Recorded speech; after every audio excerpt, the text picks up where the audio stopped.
কল্পনা করুন একটা শহর যেটা ১৭০ কিলোমিটার লম্বা, ৫০০ মিটার উঁচু, পুরোটা ঢাকা আয়নার মতো কাঁচ দিয়ে।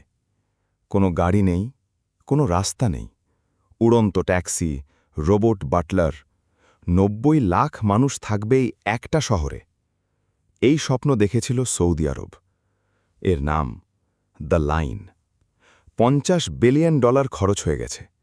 পুরো মরুভূমি খুঁড়া খেলা হয়েছে। হাজার হাজার মানুষকে তাদের বাড়ি থেকে জোর করে বের করে দেওয়া হয়েছে। কিন্তু আজকে ২০২৬ সালে সেই জায়গায় শুধু পড়ে আছে একটা বিশাল গর্ত আর ধুলো। কি হয়েছিল? কেন ভেঙে পড়ল এই স্বপ্ন? আজকে আমরা এমন একটা গল্প বলবো যেটা বিশ্বের সবচেয়ে বড় স্থাপত্য ব্যর্থতার গল্প। একটা দেশ, একটা স্বপ্ন, আর বাস্তবতার সাথে সেই স্বপ্নের ভয়ঙ্কর সংঘর্ষ। ২০২১ সাল, সৌদি আরবের যুবরাজ মোহাম্মদ বিন সালমান টেলিভিশনে একটা ঘোষণা দিলেন। তিনি বললেন, আমরা এমন একটা শহর বানাব যা পৃথিবীতে আগে কখনো হয়নি।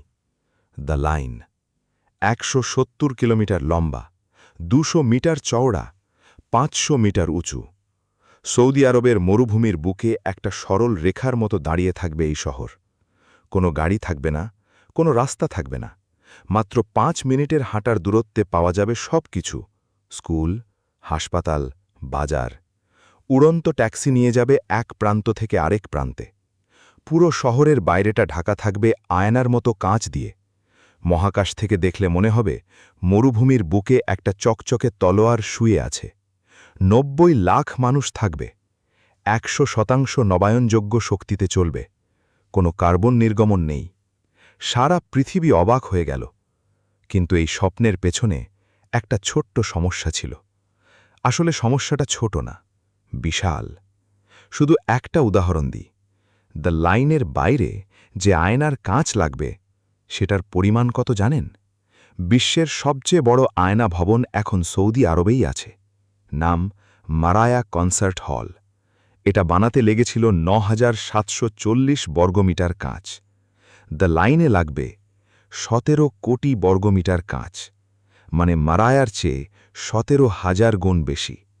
আর পৃথিবীর সবচেয়ে বড় কাঁচ কারখানা যদি শুধু দ্য লাইনের জন্যই কাজ করে, তাহলেও পুরো কাজ শেষ করতে লাগবে ২০০ বছর। শুধু কাঁচ না, একসময় দ্য লাইনের নির্মাণ কাজে পুরো পৃথিবীর ২০% ইস্পাত ব্যবহার হচ্ছিল, শুধু ভিত্তির কাজেই। বিন সালমান চেয়েছিলেন এটা ১০ বছরেরও কম সময় শেষ করতে। প্রকৌশলীরা জানতেন এটা অসম্ভব, কিন্তু কেউ মুখ খুলতে পারেননি। ফাইন্যান্সিয়াল টাইমসের একটা রিপোর্ট বের হল। সেই রিপোর্টে ভেতরের লোকেরা বললেন, নিয়মের বোর্ড সব সিদ্ধান্ত নিত শুধু 3D রেন্ডার দেখে। বিস্তারিত ডিজাইন, ইঞ্জিনিয়ারিং সমীক্ষা কিছুই দেখত না। আর দ্য লাইনের বেশিরভাগ অদ্ভুত সিদ্ধান্ত, সরল রেখার আকৃতি, অবাস্তব উচ্চতা, সবই এসেছিল সরাসরি বিন সালমানের কাছ থেকে।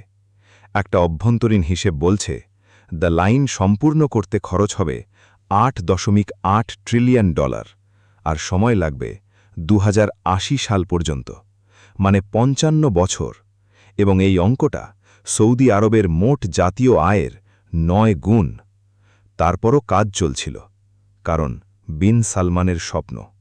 ২০২৫ সালের শেষের দিকে সৌদি আরবের সার্বভৌম সম্পদ তহবিল হঠাৎ ঘোষণা দিল, দ্য লাইনের নির্মাণ কাজ আপাতত বন্ধ। ততদিনে ১৭০ কিলোমিটারের মধ্যে মাত্র ২.৪ কিলোমিটারের ভিত্তি তৈরি হয়েছে। মাটির ওপরে কিছুই উঠেনি।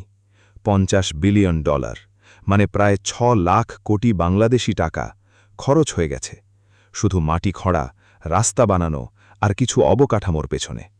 নিয়মের সিইওকে সরিয়ে দেওয়া হয়েছে। ১,০০০-এরও বেশি কর্মী ছাঁটাই হয়েছে। বিশ্বের বড় বড় স্থাপত্য প্রতিষ্ঠান প্রকল্প ছেড়ে চলে গেছে। আর সেই বিশাল গর্ত, যেটা খুঁড়তে পুরো একটা পাহাড়ি এলাকা ধ্বংস হয়ে গেছে, সেটা এখন খালি পড়ে আছে। বছরের পর বছর এভাবেই থাকবে। তাহলে এখন কি হবে সবকিছুর? নিয়মের বন্দর ২০২৬ সালে চালু হওয়ার কথা। ট্রোজেনা, যেখানে ২০২৯ সালের এশিয়ান শীতকালীন গেমস হওয়ার কথা ছিল, সেটা বাতিল হয়ে গেছে। গেমস চলে গেছে কাজাখস্তানে, আর দ্য লাইনের ওপরে ৩৫০ মিটার উঁচুতে যে স্টেডিয়াম বানানোর কথা ছিল সেটাও আর হচ্ছে না। বিশেষজ্ঞরা বলছেন দ্য লাইন আসলে ব্যর্থ হয়নি, এটা বাস্তবতার সাথে ধাক্কা খেয়েছে। যখন কোনো প্রকল্প শুধু 3D রেন্ডার দেখে শুরু হয়, ইঞ্জিনিয়ারিং সমীক্ষা ছাড়া, তখন শেষ পরিণতি এটাই হয়। $50 বিলিয়ন, একটা বিশাল গর্ত, আর একটা ভাঙা স্বপ্ন।